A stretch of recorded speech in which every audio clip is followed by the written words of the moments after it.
아주 좋은 변화가 있군요. 제가 오늘 처음 이 예배당 안으로 들어섰을 때 여러분들이 그 기대와 또 환영이 가득한 얼굴로 저를 맞이해 주셔서 느낌이 굉장히 좋았어요. 그리고 우리 도성호 목사님, 네, 느낌이 참 좋은 목사님이에요.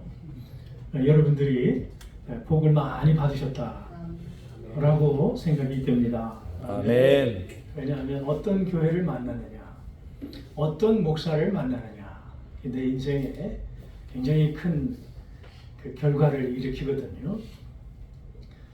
제가 도성호 목사님한테 목사님을 좀 더 알고 싶어서 느낌은 참 좋지만 실제로 어떤가 해서 질문을 드렸습니다.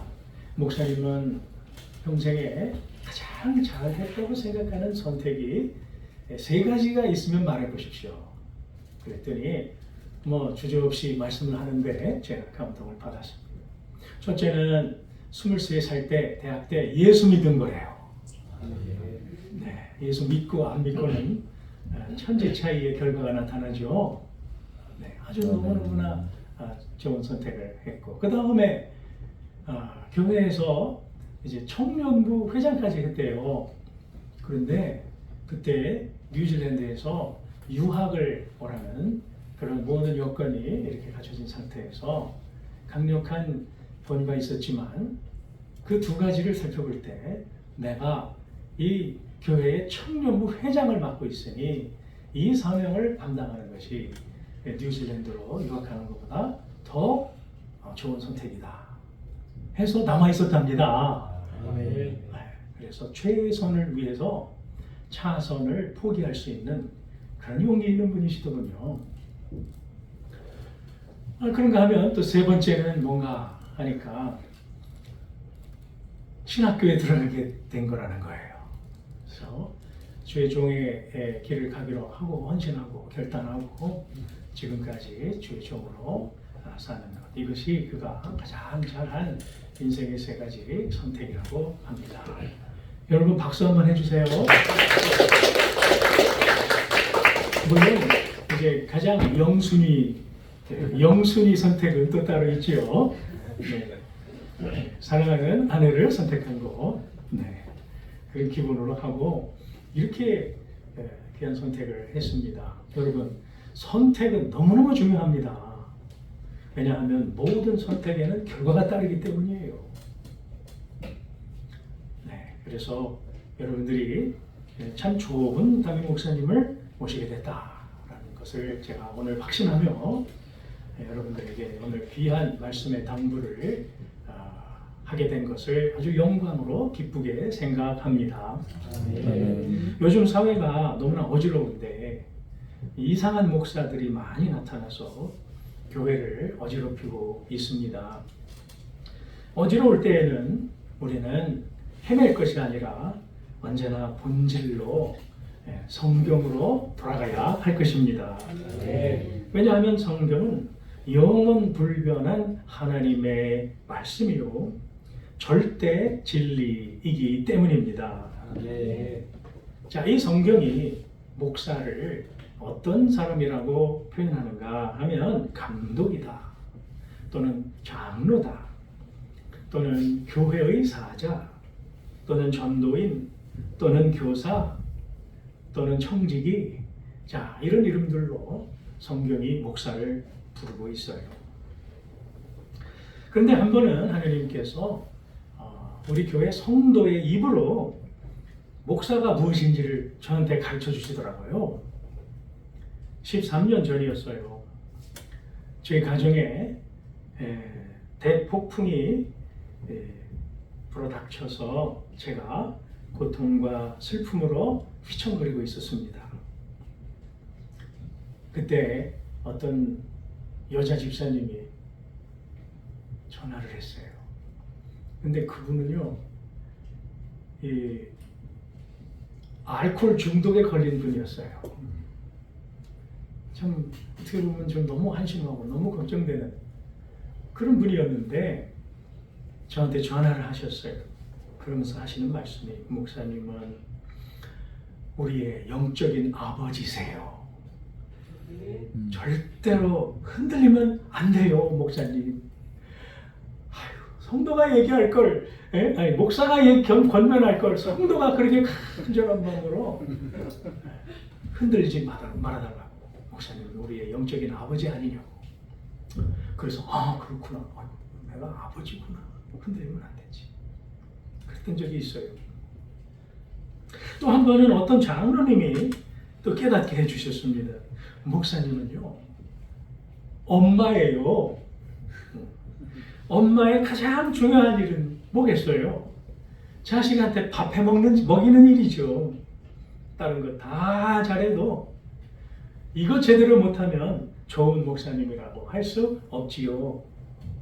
그래서 목사는 엄마구나. 목사가 해야 할 가장 중요한 일은 밥을 잘 꾸준하게 해 먹이는 거구나. 네, 그거를 새삼 깨달았습니다. 자, 여러분, 목사는 아버지고 엄마인데, 특별히 밥을 꾸준히 해 먹여야 되는 엄마인데, 무엇으로 밥을 하죠? 하느님의 말씀으로 밥을 하는 겁니다. 부지런히 밥을 해야 돼요.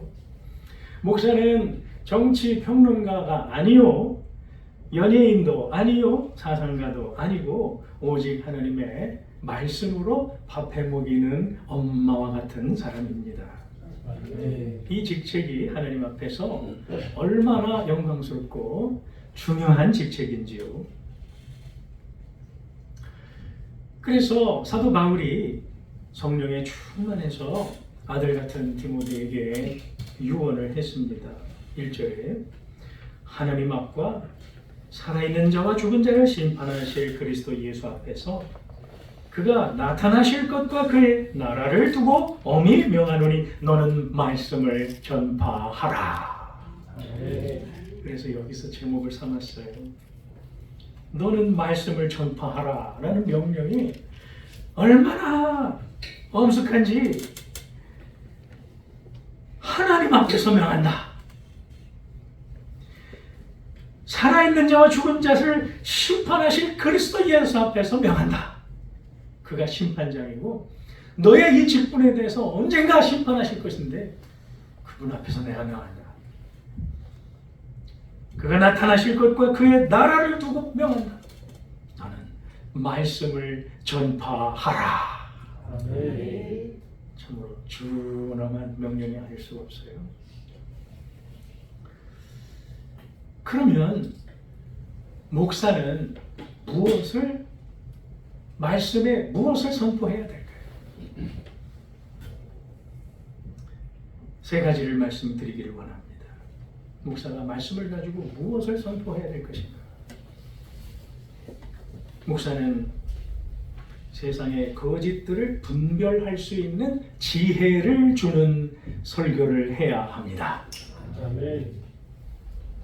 3, 4절에 때가 이르리니 사람이 바른 교훈을 받지 아니하며 귀가 가려워서 자기의 사욕을 따를 스승을 많이 두고 또 그 귀를 진리에서 돌이켜 허탄한 이야기를 따르리라 그랬어요. 바른 교훈을 설교하라 그랬는데, 바른 교훈이란 건전한 교리이죠. 하나님의 영광의 복음입니다. 즉 주 예수 그리스도의 십자가의 죄사함과 구원의 복음, 그것을 설교하라는 것이죠. 바른 교훈이 바른 생활로 이끄는 것입니다. 왜 바른 교훈을 가르쳐야 되는가 하면은 가짜, 거짓된, 그릇된 교훈들이 있기 때문입니다. 이것은 사탄의 가르침인데 그 특징은 인본주의적이에요. 그래서 그릇된 사탄의 교훈은 죄를 덜 혐오스러운 것으로 만들어버려요. 천국을 덜 사모해도 되는 것으로 만들어버리고 지옥을 덜 무서운 것으로 만들어버리고 복음을 덜 절실한 것으로 만들어버리게 합니다. 이것이 사탄의 교훈의 특징이에요. 이러한 그릇된 교훈은 성도들의 삶에 해를 끼칩니다. 처음에는 이것이 인본주의적이라 아주 달콤하게 그럴듯하게 들린다 하더라도 결국에는 사람을 비참하게 만들고 하나님의 영광을 가리게 됩니다. 그렇기 때문에 하나님께서는 도 성호 목사님을 통해서 이 교회 성도들이 해로운 거짓 교훈의 늪에서 허우적대지 않도록 분별력을 주기를 원하십니다. 아멘. 여기 보니까 귀가 가려워, 귀가 가렵다 이런 표현을 씁니다. 요즘에 많은 교인들이 바른 교훈을 듣기를 거북해하고 솔깃한 말, 이기적인 욕망을 은근히 부추기는 말, 거짓을 살짝 섞어서 혼을 빼놓는 이단 사이비의 말을 즐겨 듣는 사람들이 많이 있습니다. 묵직한 진리의 도전적인 말씀을 부담스러워하고 싫어하는 경향들이 있습니다. 그래서 자기의 사욕을 따를 스승을 많이 두고 있다라고 표현합니다. 2000년이나 된 신약 성경이 오늘의 상황을 정확히 묘사하고 있지 않습니까? 현대인들이 자기의 사욕을 부추기는 선생들을 얼마나 많이 두고 있습니까? 텔레비전과 영화와 유튜브가 다 선생들 아닙니까? 그 이외에도 많은 선생들이 있죠.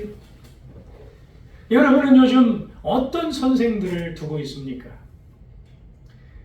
그 선생들의 말을 계속 듣다 보면 여러분에게 어떤 열매가 맺히겠습니까? 그저 심심풀이 오락활동이니 목사님 너무 신경 쓰지 마세요. 그럴 게 아닙니다. 왜냐하면 그 모든 선생들의 그 가르침 속에는 다 메시지가 들어가 있어요. 우리는 초대교회 성도들이 베드로의 설교를 듣고 어찌할꼬 가슴을 쳤던 것처럼 그러한 묵직한 진리의 말씀을 사모하기를 축복합니다.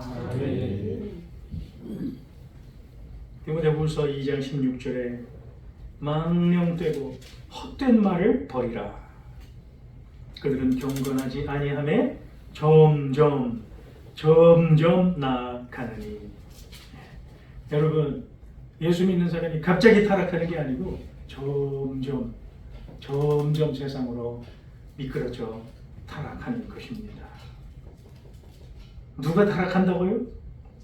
오늘 3절에 때가 이르리니 사람이 바른 교훈을 받지 아니하며. 교회 안에서 바른 교훈을 듣던 사람들을 말합니다. 디모데가 목회하던 교회의 교인, 그리고 오늘 이 넘치는 은혜교회, 이 교회 안에도 그런 사람들이 있을 수 있습니다. 그렇기 때문에 사도 바울이 디모데에게 준엄하게 바른 말씀을 전파하라고 명령한 것입니다. 교인들이 절대로 세상을 향해 미끄러지지 않게, 교인들이 방황하다가 배교하지 않게 너는 신실하게 말씀을 전파하라. 너는 결코 말씀 사역에 약해지지 말아라. 너는 결코 말씀 사역을 대충 하지 말아라. 오늘의 설교 말씀으로 교인들이 내일도 구원받은 사람으로 남아있게 되리라. 이렇게 말씀하는 것입니다. 첫째로는 분별력과 지혜를 주는 설교를 해야 할 것이며, 두 번째는 목사는 오직 하나님의 말씀만을 전파해야 할 것입니다. 하나님의 말씀이 무엇입니까? 신구약 성경입니다. 모든 성경은 하나님의 감동으로 된 것으로 교훈과 책망과 바르게 함과 의로 교육하기에 유익하니. 해서 신구약 성경을 골고루 전체적으로 가르쳐야 할 것입니다. 그리고 하나님의 말씀은 바로 예수 그리스도이십니다. 태초의 말씀이 계시니라. 이 말씀이 하나님과 함께 계셨으니 이 말씀은 곧 하나님이시니라. 예수 그리스도. 그분을 전하시면 되겠습니다.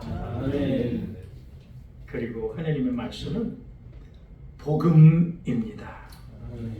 예수 그리스도의 복음. 예수님은 하나님이십니다.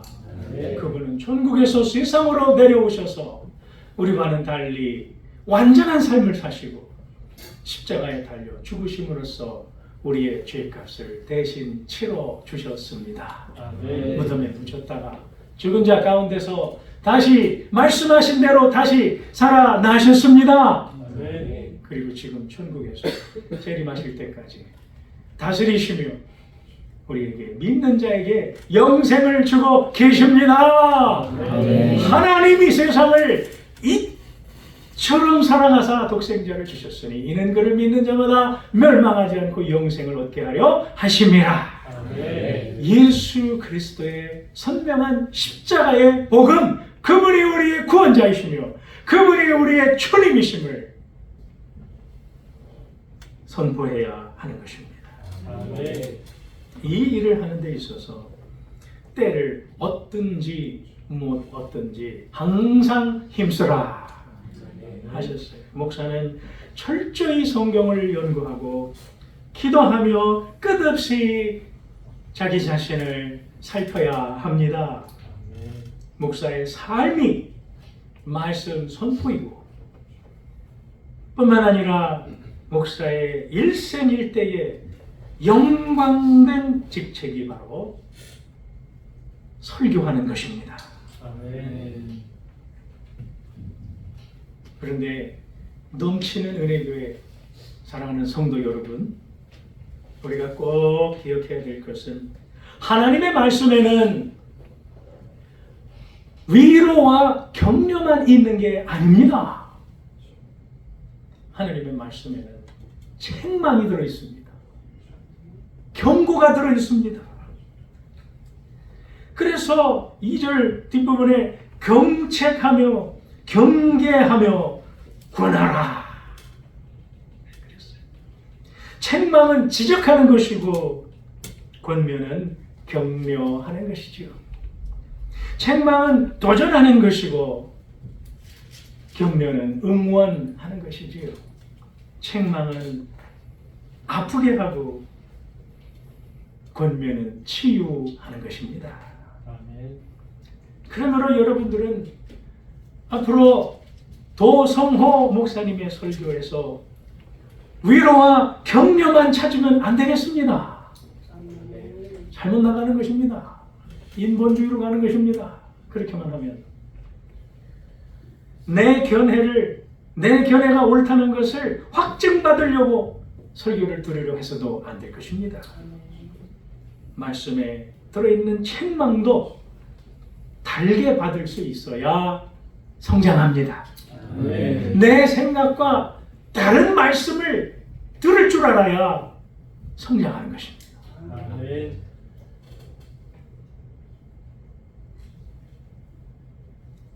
도성호 목사님은 어떤 모습으로 설교를 해야 하겠습니까? 디모데후서 2장 24절과 25절에 보면 주의 종은 마땅히 다투지 아니하고 모든 사람에 대하여 온유하며 가르치기를 잘하며 참으며 거역하는 자를 온유함으로 훈계할지니. 아멘. 가르치기를 잘한다고 하는 것은 강단에서 가르치는 외적인 능력만이 아니라 그 내적인 성품을 포함한 것입니다. 다투기 싫어하고 다투지 않으려는 태도.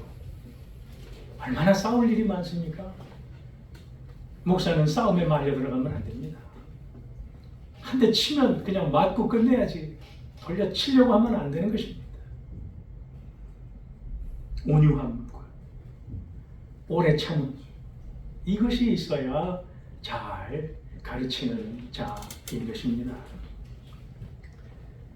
주의 종은 교인들이 변화되지 않는다고 핑계대거나 단정을 짓지 않는 것입니다. 항상 성도의 변화의 가능성을 보고 소망을 품는 것입니다. 어찌하든지 좋은 영향을 끼쳐주고 싶어서 늘 진리 지식을 전해주며 사랑과 선행을 격려하고 싶어 하는 분입니다. 끝으로 목사는 무엇을 설교해야 하는가? 천국의 상급을 소망하도록 설교해야 합니다. 4장 6절 8절 보세요. 전제와 같이 내가 먼저 벌써 부어지고 나의 떠날 시각이 가까웠도다. 나는 선한 싸움을 싸우고 나의 달려갈 길을 마치고 믿음을 지켰으니 이제 후로는 나를 위하여 의의 면류관이 예배되었으므로 주 곧 의로우신 재판장이 그날에 내게 주실 것이며 내게만 아니라 주의 나타나심을 사모하는 모든 자에게도니라. 사도 바울은 복음 열심히 전하다가 감옥에서 죽을 수밖에 없는 상황 속에서 우울증에 빠질 만한 상황이었지만은 맑은 정신으로 천국의 소망을 품었습니다. 그는 과대망상에 빠진 것도 아니었으며 그는 자신의 신세에 대해서 체념한 것도 아니었습니다. 일평생 하나님의 말씀을 선포했던 바울은 이제 편안한 마음으로 하나님이 주실 상을 바라보고 있으며 끝까지 그는 하나님 말씀을 설교하는 자로서 성도들에게 예수 그리스도를 그 천국에서 그가 주실 상을 가리키고 있습니다. 이 세상에서는 정의를 아무리 바라고 힘써도 정의가 완성되지 않습니다. 의로우신 재판장 예수 그리스도께서 재림하실 때에야 이 세상의 정의가 최종적으로 완성되고 궁극적으로 예수님이 영광을 받으실 것입니다. 그 예수님이 어떤 분입니까? 상 주시는 분입니다. 면류관을 주시는 분입니다. 천국에 이러한 영광스러운 상급이 있다는 것은 믿음을 끝까지 지키는 모든 성도에게 최고의 기쁜 소식인 반면 세상으로 점점 미끄러져 들어간 사람들에게는 오싹한 소식인 것입니다. 끝으로 제가 겪었던 일을 가지고 여러분들에게 말씀을 전하고 마치도록 하겠습니다. 저는 분당에 있는 할렐루야 교회의 부목사로 자그마치 14년 동안 있었습니다. 그 교회 담임 목사는 김상복 목사님이십니다. 저는 그분을 위인으로 압니다. 그분이 예배당을 짓다가 IMF를 맞아서 빚 부담이 200억 이상으로 막 치솟을 때 결국 공사를 전격 중단해야 했습니다. 그 말이 아니라 공사가 중단이 되니까 또 건축 맡은 자들이 비리를 저질렀다 해가지고서 서로 비난하고 공격하는 아주 어지러운 상황에 빠졌습니다. 그때 제가 본 김상복 목사님은 전혀 동요되지 않았습니다. 늘 하시던 일을 성실히 하셨습니다. 즉 말씀을 신실하게 선포하고 가르치는 일을 꾸준하게 하시더라고요. 그는 문제에 집중하며 문제를 해결하려고 발버둥치지 않았습니다. 하나님 앞에 기도하며 충실한 설교자 직책을 잘 감당했습니다. 그러자 결국 그 200억이 넘던 빚을 다 갚았고 예배당을 완공했고 후임 목사님에게 깨끗한 장부를 넘겨드렸고 지금 한국교회에서 너무나도 아름다운 그 원로 목사님과 담임 목사의 관계로 서로 조화를 이루며 협력사역을 잘 하고 계십니다. 저는 그분에게 14년 동안 배웠습니다. 목사의 직책은 말씀을 충실하게 전하는 것이다. 저도 우리 고덕중앙교회에 13년 전에 부임을 했지요. 그래서 건축을 해야 했습니다. 건축을 하다 보니까 예상치 못한 일들이 벌어지고 사탄이 발악을 하는 것을 느꼈습니다. 저의 부족함도 있었습니다. 그러자 온 교회 공동체에 서로 비난전이 펼쳐졌습니다. 교회가 너무나 어지럽고 저는 그만두고 싶다 하는 생각이 거의 이렇게 찼었는데 하느님께서 저를 붙들어 주셔서 살았습니다.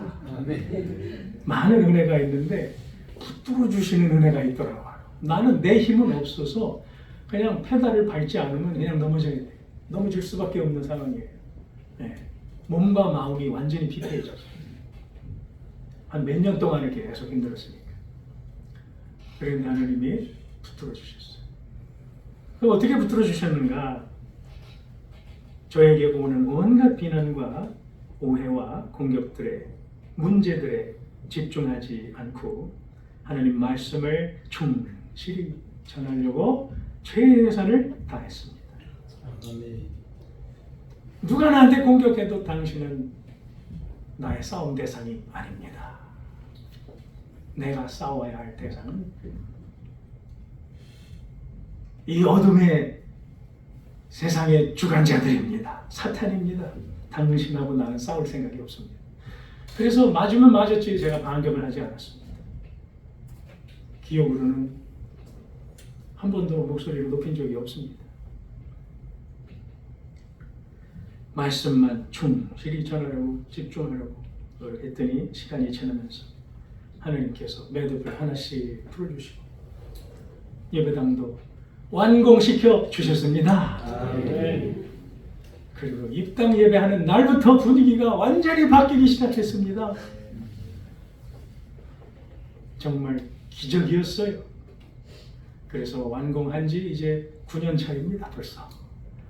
그래서 교회가 기쁨과 평안과 소망 가운데 성장하고 있습니다. 또 성호 목사님도